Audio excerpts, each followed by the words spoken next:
Epilepsy तथा मिर्गी की समस्या में वेस्टीज के कौन सी प्रोडक्ट्स प्रयोग में लाएं, तो इसके बारे में आप सभी लोगों का जिज्ञासा है। तो इस जिज्ञासा को लेकर के आज उपस्थित हुआ हूं, इसके समाधान को लेकर के उपस्थित हुआ हूं। तो सर्वप्रथम तो एपिलेप्सी क्या है अथवा मिर्गी की समस्या होता क्यों है, इसका क्या है, एक छोटा सा डेफिनेशन आप यहाँ देख रहे हैं। और disorder of the brain characterised repeated seizures, मतलब ब्रेन के एक ऐसा स्थिति जहाँ पे बार बार जो एक बेहोशी के जो स्थिति आता है, इसी को ही एपिलेप्सी बोला जाता है। ठीक है, अब इसका कारण क्या है? कारण बहुत सारे हैं। उससे पहले मैं डायरेक्टली ही आपको कौन कौन सी सप्लीमेंट्स मिर्गी के समस्या में, मिर्गी के जो दौरे पड़ते हैं उसके समस्या में, एपिलेप्सी की समस्या में कौन सी प्रोडक्ट्स लेने चाहिए, पहला तो मैं इसी के बारे में चर्चा करूंगा। अब परिभाषा से आपको पता चल गया होगा, this is the problem of brain. Brain के एक ऐसा समस्या है, तो ब्रेन को एक्टिव करने के लिए, ब्रेन सेल्स को बैलेंस करने की प्रोडक्ट्स आपको लेने चाहिए। तो उसमें से सर्वप्रथम पहला प्रोडक्ट्स है फ्लैक्स ऑयल, क्योंकि फ्लैक्स ऑयल को पता है आपको, इसको ओमेगा 3 ओमेगा 6 के सर्वोच्च स्रोत माना जाता है फ्लैक्स ऑयल, और इसके जगह पे आप क्री ऑयल भी ले सकते हैं, दोनों एक विकल्प के रूप में ले सकते हैं। क्यों? क्योंकि ओमेगा 3 आपके ब्रेन के एक मुख्य खुराक होता है, मतलब ये मुख्य न्यूट्रिशंस होता है, ब्रेन के लिए पोषक तत्व होता है, तो आप इसको ले सकते हैं। तो फ्लैक्स ऑयल को सवेरे, दोपहर, शाम 3 बार ले सकते हैं खाने के बाद, और क्रील ऑयल को दिन में 1 अथवा 2 बार 1 कैप्सूल प्रयोग कर सकते हैं। और दूसरा प्रोडक्ट आप ले सकते हैं नोनी, क्योंकि आपको पता है नोनी को सामान्यतः अपने याददाश्त को बढ़ाने के लिए भी नॉर्मली यूज़ कर सकते हैं। तो मैंने ब्रेन सेल को एक्टिव करने के लिए वो भी काम आता है, तो उसके लिए आप नोनी भी प्रयोग कर सकते हैं। नोनी को खाना खाने से आधा घंटा पहले सवेरे अथवा शाम दो बार, खाना खाने से आधा घंटा पहले 1 अथवा 2 कैप्सूल प्रयोग कर सकते हैं। वैसे ही तीसरा प्रोडक्ट ले सकते हैं आप ज्ञानोदर्मा, क्योंकि ज्ञानोदर्मा में 280 से अधिक ऐसा सक्रिय तत्व है। और दूसरी बात, क्योंकि अंदर जो समस्या हो रही है एग्जैक्ट सामान्यतः मेडिकल साइंस में बहुत सारी टेस्टिंग से भी पता नहीं चल पाता, तो उसको भी पता लगा करके काम करने के लिए ज्ञानोदर्मा काम करता है, और ब्रेन सेल के लिए भी ये बहुत ही महत्वपूर्ण होता है। सो आप ज्ञानोदर्मा को भी प्रयोग कर सकते हैं। और वैसा ही आप राइसब्रान ऑयल को रेगुलर प्रयोग कर सकते हैं। जिसको भी इस तरीके की समस्या है उनको फैट युक्त चीज़, जो फैट शरीर को नुकसान भी न करे और ज़्यादा से ज़्यादा ले भी सके, मैक्सिमम ले भी सके। क्योंकि सामान्यतः एपिलेप्सी की समस्या वाले को लोगों को कैटोजेनिक फूड लेने के लिए सलाह दिया जाता है। कैटोजेनिक फूड मतलब this is the combinations of protein, fat and carbohydrate.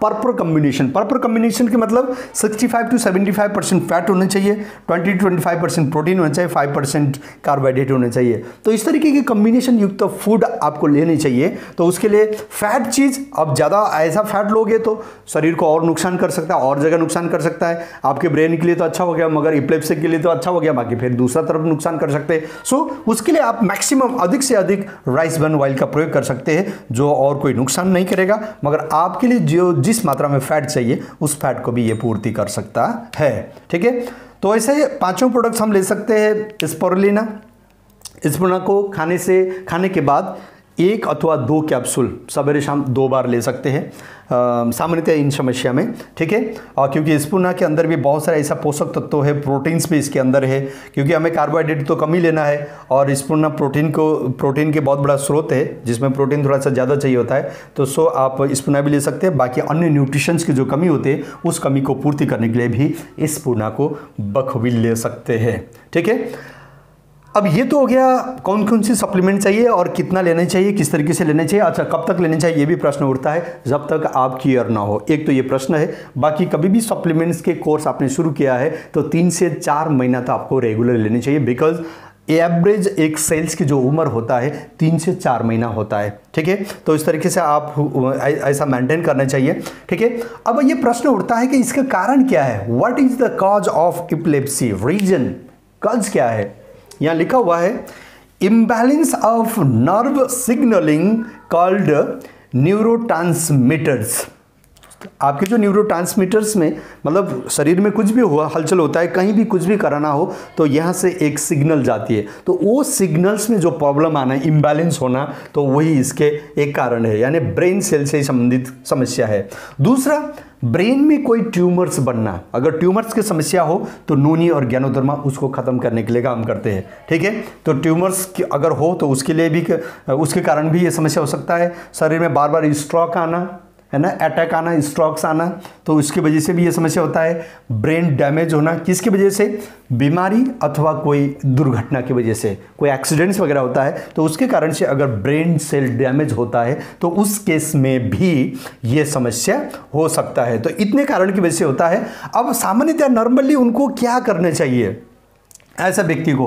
Medical science में तो मैंने पहले ही कहा, एंटी इपिलेप्टिक ड्रग्स, AED करके ड्रग्स पाया जाता है, इसी से इसके रोकथाम होता है, क्योंकि 50 मिलियन से ज़्यादा लोग आज के डेट में परेशान हैं और चाइल्ड और 60 प्लस के लोगों को ये अक्सर प्रभावित करता है।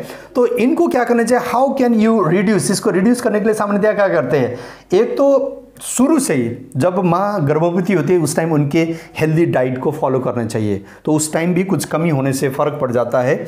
और कोई भी ऐसा स्ट्रोक अथवा हार्ट प्रॉब्लम जो भी होता है उससे बचना चाहिए। और मुख्यतया कैटोजेनिक फूड करके जो मैंने अभी बताया है, the combination of fat, protein और कार्बोहाइड्रेट, इससे आपको बचना चाहिए। तो इस तरीके से अगर आपने मैनेज किया तो डेफिनेटली फिर आप इपिलेप्सी की समस्या से बच सकते हैं। इसके अलावा मैं रिकमेंड करूंगा पर्याप्त रूप में पानी पिएं, ठीक है। और मौका मिलता है, अगर आपको करना चाहिए, mostly highly I recommend you कि जितना समय हो सके 1 घंटा 2 घंटा 15-20 मिनट से स्टार्ट करके प्राणायाम करें। प्राणायाम में ज़्यादा ऐसा ना करें, अनुलोम विलोम प्राणायाम, जिससे आप ऑक्सीजन की मैक्सिमम सप्लाई कर सकते हैं, तो उस तरीके के प्राणायाम को आप कंटिन्यू कर सकते हैं, ठीक है। तो इसके माध्यम से, और पर्याप्त रूप में पानी पिए, इसके तो बार बार बोलने की जरूरत नहीं है। तो इस तरीके से आप इस समस्या से मुक्ति पा सकते हैं। अदरवाइज मेडिकल साइंस में इसके कोई भी ऐसा उपचार नहीं होता। आपके मनोबल, आपके शरीर के अंदर की जो कमी है उसको पूर्ति करके ही आप अपने आप को इस समस्या से मुक्ति पा सकते हैं। तो उसके लिए इसको फॉलो करें। Thank you very much. चलते चलते अगर आप वेस्टी वियपथ में आप नया है तो प्लीज़ सब्सक्राइब करें, साइड में बेल आइकन है उसको हिट करें, और क्योंकि ये लोगों के सेवा के लिए भी काम कर सकता है, तो अपने टीम में और सोशल मीडिया में इसको शेयर करें। Thank you very much. Thank you. Wish you wealth.